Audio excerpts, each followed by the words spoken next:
34 segundos. Esse número vai voltar mais de uma vez neste vídeo, porque ele é, sozinho, o resumo mais honesto de tudo que você está prestes a ver. É esse o tempo que uma aeronave de mais de 240 metros de comprimento, maior que 3 campos de futebol enfileirados, levou para ser completamente destruída pelo fogo, diante de centenas de testemunhas e de um microfone de rádio ligado. Um repórter que só estava ali para narrar uma chegada de rotina acabou gravando, sem querer, uma das frases mais repetidas do século XX. Antes de chegar nela, porém, é preciso entender por que a maior máquina voadora já construída até aquele momento estava cheia de um gás que qualquer engenheiro da época sabia ser perigoso, e por que ninguém trocou esse gás por um mais seguro, mesmo sabendo do risco. Essa última pergunta é o que separa este episódio de praticamente todos os outros já contados neste canal. Normalmente, a história é sobre um aviso que alguém não quis ouvir. Desta vez, o aviso foi ouvido, entendido, documentado, e mesmo assim, ninguém tinha como agir diferente. Fique com essa diferença em mente até o final, porque ela muda completamente onde deveria recair a responsabilidade por aquilo que você está prestes a ver.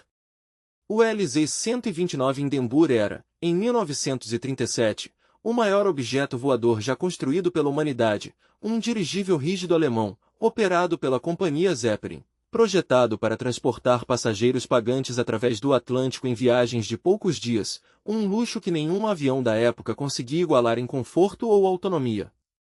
Para entender a escala do que estamos falando, é preciso abandonar qualquer imagem mental de balão de festa inflado com hélio. O Hindenburg tinha mais de 245 metros de comprimento, mais longo que 3 campos de futebol enfileirados, quase do tamanho do Titanic, só que voando a centenas de metros de altura. Passageiros que embarcavam pela primeira vez costumavam relatar a mesma sensação de descrença. Era difícil, olhando de perto, acreditar que uma estrutura daquele tamanho conseguia mesmo flutuar no ar com a leveza de uma pluma. Dentro de sua estrutura rígida de duralumínio, 16 células gigantescas de gás, cada uma revestida por um material especial, sustentavam sozinhas todo aquele peso no ar. Não existia hélice nem asa gerando sustentação como num avião, a aeronave inteira flutuava porque o gás em seu interior era mais leve que o ar ao redor. Motores a diesel, montados em gôndolas externas ao longo do casco, forneciam apenas a propulsão para mover a aeronave para frente e permitir manobras de direção, não tinham nenhum papel em mantê-la no ar, papel esse inteiramente dependente do gás armazenado nas células internas. Para se manter no ar, uma aeronave desse porte precisa de um gás mais leve que o ar dentro de suas células internas. A escolha mais segura, tecnicamente, seria o hélio, um gás inerte, que simplesmente não queima, mesmo exposto a faísca ou chama aberta. O Hindenburg, no entanto, foi inflado com hidrogênio, um gás extremamente inflamável, capaz de pegar fogo e explodir com uma facilidade que qualquer químico da época conhecia bem. Essa não foi uma escolha de engenharia livre. Foi uma escolha imposta por geopolítica. Os Estados Unidos eram, à época, o único produtor mundial de hélio em escala industrial, extraído principalmente de campos de gás natural no Texas. O governo americano mantinha um embargo rígido à exportação do gás para a Alemanha nazista, formalizado por lei federal, com justificativa explícita de segurança nacional. Ninguém queria fornecer um recurso estratégico a um regime que já demonstrava intenções militares expansionistas na Europa. A Alemanha simplesmente não tinha acesso legal à alternativa mais segura, por mais dinheiro que estivesse disposta a pagar por ela. Não era um segredo, nem uma surpresa de última hora. A diferença de segurança entre os dois gases era de conhecimento público e técnico havia anos. Qualquer manual básico de química da época explicava por que um gás inerte era preferível a um gás inflamável para esse tipo de aplicação. A decisão de operar mesmo assim com hidrogênio não veio de ignorância sobre o risco. Veio da ausência de qualquer alternativa legal disponível. Repita essa frase mentalmente enquanto o resto deste vídeo se desenrola, porque ela é a chave para entender por que este episódio não se encaixa na régua moral simples de aviso ignorado que costuma definir uma história de desastre de engenharia. E a Alemanha nazista não é um detalhe de contexto qualquer aqui. O regime usava o Hindenburg abertamente como ferramenta de propaganda. A aeronave ostentava enormes suásticas pintadas em suas empenas de cauda, visíveis a quilômetros de distância, sobrevoava eventos públicos do Partido Nazista e chegou a lançar panfletos de propaganda política sobre território alemão em pleno voo, como se fosse um cartaz de outdoor gigante flutuando sobre as cidades. Para o regime, o Hindenburg não era só um meio de transporte, era a prova viva de superioridade tecnológica alemã, exibida ao mundo inteiro a cada travessia bem-sucedida do Atlântico.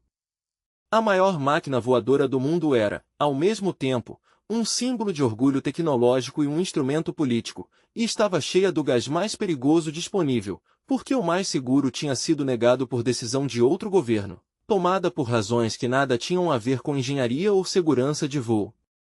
Guarde essa ironia, a decisão que colocou hidrogênio, em vez de hélio, dentro daquela estrutura não foi tomada por nenhum engenheiro da Zeppelin. Foi tomada em Washington, anos antes, por motivos completamente alheios ao destino que a aeronave teria. Um funcionário público assinando um documento de embargo, sem nenhuma intenção de causar dano a ninguém, acabou influenciando diretamente o desfecho de um evento que ocorreria do outro lado do oceano, anos mais tarde. Em 3 de maio de 1937, o Hindenburg partiu de Frankfurt, na Alemanha, numa travessia transatlântica que já tinha virado quase rotina para a aeronave, destino, a Estação Aeronaval de Lakehurst, em Nova Jersey, Estados Unidos. Era a temporada inaugural de voos daquele ano, e a aeronave já tinha cruzado o Atlântico dezenas de vezes desde sua estreia, no ano anterior, sem incidente grave algum, um histórico operacional que, para tripulação e passageiros, funcionava como prova viva de que o risco do hidrogênio estava sob controle. Esse é um padrão que qualquer engenheiro de segurança reconhece. Quanto mais tempo um risco conhecido passa sem se materializar, mais ele deixa de parecer risco e passa a parecer só mais um procedimento operacional entre tantos outros. A bordo, passageiros pagantes desfrutavam de um nível de conforto praticamente inédito para a viagem aérea da época, cabines privativas, salão de jantar com talheres de prata, um piano de alumínio leve especialmente projetado para a aeronave, e até um salão de fumantes cuidadosamente pressurizado e isolado, com uma única porta de segurança de duplo trancamento, para evitar qualquer contato entre chama de cigarro e o hidrogênio armazenado logo acima das cabeças de todos a bordo. Era, à primeira vista, um detalhe de segurança que parecia dar conta exatamente do tipo de risco que o hidrogênio representava, uma solução de engenharia elegante para um problema que todos sabiam existir. A viagem, como dezenas de outras antes dela, transcorreu sem incidentes visíveis. O Hindenburg cruzou o Atlântico, aproximou-se da costa americana, e preparou-se para o que deveria ser apenas mais uma manobra de rotina, a aproximação final e ancoragem no mastro de Lakehurst, um procedimento que a tripulação já tinha executado dezenas de vezes com sucesso. O comandante e sua equipe eram, à altura de 1937, alguns dos pilotos de dirigível mais experientes do mundo. Não havia motivo racional, baseado em toda a experiência acumulada até aquele momento, para esperar qualquer coisa além de mais um pouso tranquilo. A rota entre Frankfurt e Lakehurst já era, para eles, quase tão familiar quanto um trajeto de ônibus urbano é para um motorista veterano. Havia, porém, uma diferença naquele fim de tarde de 6 de maio, condições climáticas instáveis na região, com atividade elétrica na atmosfera pouco antes da aproximação programada, o tipo de clima que, décadas depois, investigadores apontariam como peça central do quebra-cabeça daquilo que estava prestes a acontecer. Nenhum manual de operação da época classificava esse tipo específico de instabilidade atmosférica como motivo automático para suspender um pouso. Tempestades isoladas na região da costa leste americana eram comuns naquela época do ano, e a aeronave já tinha enfrentado céus parecidos em travessias anteriores sem qualquer problema. A chegada estava, na verdade, atrasada. Condições climáticas na região de Lakehurst, ventos e atividade elétrica associada a uma frente de tempestade que se deslocava pela costa leste americana, tinham forçado o comandante a circular ao largo da estação por horas, aguardando uma janela mais segura para pousar. Era uma decisão prudente, tomada exatamente para evitar operar sob condições de tempo instável, o tipo de cautela que, olhando em retrospecto, parece quase irônica. O comandante fez exatamente o que qualquer curso de segurança recomendaria. Esperou o pior da tempestade passar, e mesmo assim não foi suficiente. Por volta das 18 horas, com o clima aparentemente estabilizado e os ventos mais fracos, veio a autorização para iniciar a aproximação final. Às 18h25, horário local, o Hindenburg iniciava a manobra de aproximação ao mastro de ancoragem em Lakers. No solo, uma equipe de aproximadamente 200 trabalhadores navais já se posicionava para receber as cordas de amarração que trariam a gigantesca aeronave para um pouso seguro, um procedimento coreografado, repetido dezenas de vezes, com margem de erro mínima esperada por qualquer um dos envolvidos. Jornalistas, fotógrafos e familiares de passageiros também aguardavam no solo, numa recepção que, para muitos deles, era apenas mais um evento social a cobrir naquela tarde de quinta-feira. Chegadas de dirigível já eram frequentes o suficiente para atrair uma cobertura de imprensa rotineira, não um evento extraordinário digno de manchete garantida. Testemunhas no solo relataram, momentos antes do que estava prestes a acontecer, observar um fenômeno luminoso incomum na superfície externa da aeronave, um brilho azulado e trêmulo, hoje reconhecido tecnicamente como fogo de Santo Elmo. O mesmo tipo de descarga elétrica ocasionalmente vista em mastros de navios ou em asas de aviões durante tempestades, quando a diferença de potencial elétrico entre uma superfície e o ar ao redor fica alto o suficiente para gerar uma descarga visível, mas geralmente inofensiva. Ninguém no solo, nem a bordo, tinha motivo para associar aquele brilho a um perigo imediato. Fogo de Santo Elmo era um fenômeno conhecido havia séculos, quase folclórico entre marinheiros e aviadores, descrito em relatos náuticos desde a antiguidade, bonito de se ver, não necessariamente ameaçador. Nenhum manual de operação da época listava esse fenômeno específico como motivo para abortar um pouso. A manobra de ancoragem continuou normalmente, com a tripulação de solo já se aproximando para capturar as cordas de amarração lançadas pela aeronave. O que ninguém sabia, naquele instante exato, era que a aeronave já vinha sofrendo um vazamento de hidrogênio havia algum tempo. A origem exata desse vazamento nunca seria determinada com certeza absoluta, mesmo décadas de investigação depois. Um gás extremamente inflamável estava escapando de dentro da estrutura, misturando-se ao ar externo bem próximo à superfície externa do casco, exatamente no momento em que esse mesmo ar carregava eletricidade estática suficiente para gerar descargas visíveis a olho nu. Duas condições isoladamente inofensivas, um vazamento lento de gás e um fenômeno elétrico atmosférico conhecido havia séculos, estavam prestes a se encontrar, no mesmo lugar, no mesmo segundo, pela primeira vez em toda a história operacional da aeronave. Às 18h25, com a aeronave já próxima do mastro de ancoragem, uma chama surgiu repentinamente na parte de trás da estrutura, próxima à cauda, exatamente onde testemunhas haviam relatado o brilho azulado minutos antes. Em questão de segundos, o fogo se espalhou ao longo de todo o corpo do dirigível, alimentado pelo hidrogênio que preenchia suas células internas, o mesmo gás que os Estados Unidos, com seu embargo de exportação de hélio, tinham deixado como única opção disponível para a Alemanha. A estrutura de duralumínio, antes invisível sob o revestimento externo, começou a aparecer como um esqueleto incandescente conforme o material ao redor era consumido pelo fogo, a mesma silhueta que, capturada em fotografias daquele instante, se tornaria uma das imagens mais reproduzidas da história do fotojornalismo do século XX. O jornalista de rádio Herbert Morrison estava em Lakers naquela tarde para gravar uma reportagem de rotina para um informativo da NBC, uma chegada de dirigível, notícia de interesse geral. Nada que se esperasse dramático o suficiente para render mais do que alguns minutos de áudio arquivado. Com o microfone ligado e o técnico de som Charles Nielsen operando o equipamento de gravação ao seu lado, Morrison começou a descrever a aproximação da aeronave num tom profissional, quase monótono, como qualquer outra transmissão de rotina daquele tipo. Segundos depois, esse tom desapareceu por completo. Ele passou a narrar, ao vivo, o que via diante de si, a maior aeronave já construída pela humanidade sendo consumida pelo fogo, em tempo real, diante de centenas de pessoas que, como ele, não tinham absolutamente nenhum tempo de reação. Sua narração, tomada por um choque emocional genuíno e impossível de disfarçar, incluiu a frase que se tornaria, décadas depois, uma das gravações de áudio mais reconhecidas e reproduzidas do século XX, ó, de humanite. A humanidade. Não foi um roteiro.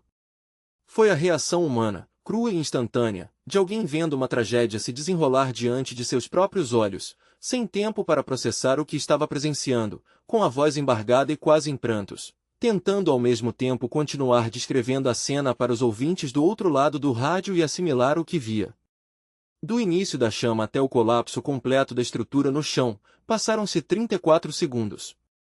Uma aeronave de mais de 240 metros de comprimento, símbolo máximo da engenharia aeronáutica da época, reduzida a destroços em ruínas em menos tempo do que leva para ler este parágrafo em voz alta. E, apesar da escala visual apocalíptica do desastre, capturado em filme e replicado em cinemas ao redor do mundo nos noticiários seguintes, 62 das 97 pessoas a bordo sobreviveram, muitas delas pulando de alturas que, em qualquer outra circunstância, pareceriam perigosas demais para sobreviver, mas que se tornaram a única opção diante da alternativa de permanecer dentro da estrutura em chamas.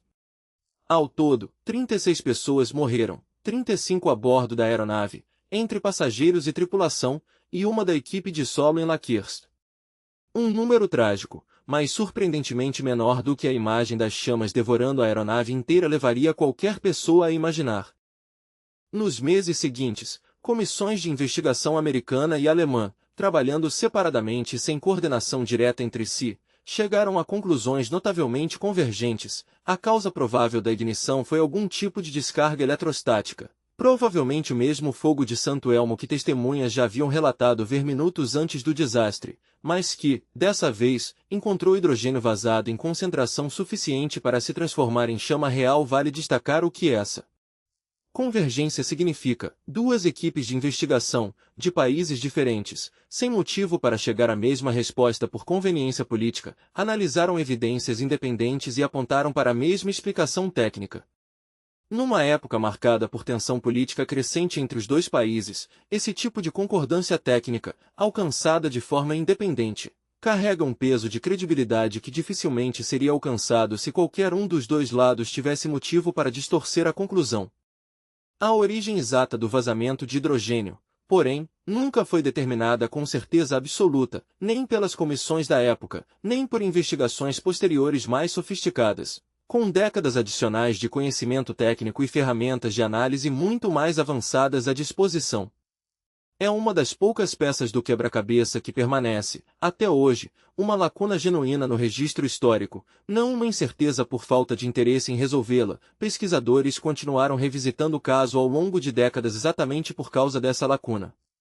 O consenso técnico e científico atual, incluindo análises mais recentes conduzidas com apoio de pesquisadores especializados em química e materiais, confirma, em linhas gerais, a conclusão original de 1937. Alguma forma de descarga eletrostática foi responsável pela ignição, e o hidrogênio foi o principal responsável pela velocidade avassaladora com que o fogo se espalhou por toda a estrutura em questão de segundos. Quase 90 anos depois do desastre, é notável que a explicação mais simples, formulada nos meses seguintes ao próprio evento, continue sendo a que resiste ao escrutínio de gerações sucessivas de especialistas munidos de ferramentas cada vez mais sofisticadas. Vale notar o que torna o Hindenburg um caso diferente de tudo que este canal já contou até agora.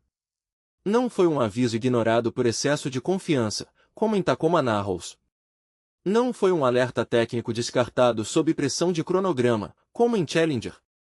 O risco do hidrogênio não era segredo para ninguém. Engenheiros, operadores e até passageiros sabiam, em algum nível, que aquele gás específico era perigoso. A alternativa mais segura existia, era tecnicamente conhecida, e simplesmente não estava disponível, bloqueada por uma decisão de política externa de outro país, tomada por razões que nada tinham a ver com segurança de voo. Essa é uma variação diferente da mesma pergunta que este canal sempre faz. Aqui, o problema não foi ignorar um risco conhecido. Foi aceitar um risco conhecido porque a opção mais segura estava, literalmente, fora de alcance por decisão de terceiros. Nenhuma quantidade de cuidado operacional, salão de fumantes isolado, protocolo de pouso testado dezenas de vezes, tripulação experiente, consegue neutralizar por completo um risco estrutural que está entranhado na própria escolha do material usado para manter a aeronave no ar. É uma lição desconfortável para qualquer área de engenharia. Existem riscos que nenhuma camada de procedimento operacional consegue compensar, porque eles não estão no comportamento das pessoas envolvidas. Estão na física básica do material escolhido lá na origem do projeto. O fato de o desastre ter sido registrado em filme, e exibido em cinemas ao redor do mundo nos meses seguintes, fez o resto, encerrou, de forma definitiva e quase imediata, o uso comercial de dirigíveis rígidos a hidrogênio para o transporte pago de passageiros. Plateias inteiras, em salas de cinema de países que nunca tinham ouvido falar do Hindenburg antes daquela semana, viram com os próprios olhos a maior aeronave do mundo desmoronar em chamas em menos tempo do que dura um trailer de filme. A era dos dirigíveis, que até aquele fim de tarde de maio de 1937 competia diretamente com os primeiros voos transatlânticos de avião pela imaginação do público viajante, terminou ali, em 34 segundos, diante de um microfone que só estava ligado para narrar uma chegada de rotina.